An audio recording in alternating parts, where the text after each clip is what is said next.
మాజీ మంత్రి వివేకాను హత్య చేయించిన ముఖ్యమంత్రి వైఎస్ జగన్ను పులివెందులలో ఓటు అడిగే హక్కు లేదని హత్య కేసులో అప్రూవల్ దస్తగిరి విమర్శించారు. కడపలో ఆయన మీడియాతో మాట్లాడుతూ ఇటీవల జరుగుతున్న పరిస్థితుల నేపథ్యంలో తనపై సాక్షి దినపత్రికలో తప్పుడు కథనాలు వేయడం సరికాదన్నారు. తనను సెంట్రల్ జైల్లో కీలక ముద్దా అయిన దేవారెడ్డి శంకర్ రెడ్డి కుమారుడు చైతన్యరెడ్డి భయభ్రాంతులకు గురి చేస్తే దానిపై జైలు అధికారులు సైతం వత్తాసు పలకడం సరికాదన్నారు. ఈ విషయమై జైలు అధికారులు సీసీ కెమెరాలు వీడియో లేదనడం మంచి పద్ధతి కాదన్నారు. తనను జైల్లో నుంచి చంపేస్తానని నా భార్యను సైతం బెదిరించారని, ఆ విషయాలను బయట చెప్పకుండా నా భార్యకు 41 నోటీసులు ఇచ్చారని ఆరోపించారు. ఒకవేళ నేను డ్రామాలాడుతుంటే 4 ఏళ్లుగా జగన్మోహన్ రెడ్డి ఏం చేశారని ప్రశ్నించారు.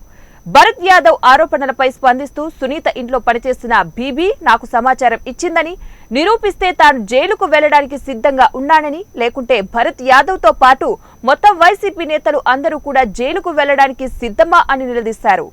నేను రిలీజ్ అయ్యేంత వరకు వాళ్ళు ప్రతి ఒక్క రోజు వీడియో భద్రపరచాలి, అంటే ఫీడ్ చేసుకోవాలి. వాళ్ళు ఎందుకు ఫీడ్ చేయలేదనేది నేను డిమాండ్ చేస్తాను. ఇంకొకటి కూడా అది డిలేట్ అయిపోయి ఉంటుంది, 15 రోజులకు వెళ్ళిపోయి ఉంటుందని వాళ్ళు చెప్తూ ఉన్నారు. అంటే మాకు అవగాహన ప్రకారం మేము వైఎస్ వివేకానంద రెడ్డి గారి కేసులో సిబిఐతో మేము ఎదుర్కొనే పరిణామాలు ఏంటంటే,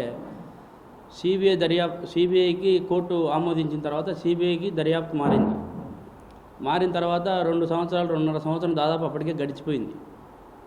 పోయిన తర్వాత అప్పటికే పూర్తి స్థాయిలో వాళ్ళు విచారణ చేసి ఎవరెవరు ఎక్కడ పోయినారు, ఎక్కడ పరిగెత్తినారు అనేది సీసీ ఫుటేజ్ తీయడం జరిగింది.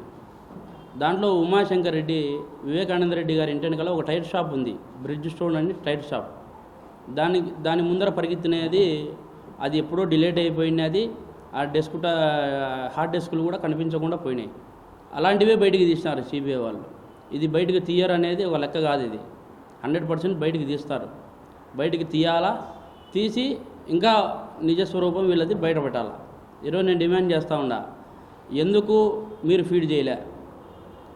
నాకు ఆఫ్టర్ ఆల్ కెమెరానే మీరు భద్రత పరచలేని వాళ్ళు నాకేం భద్రత ఇచ్చినట్టు లోపల.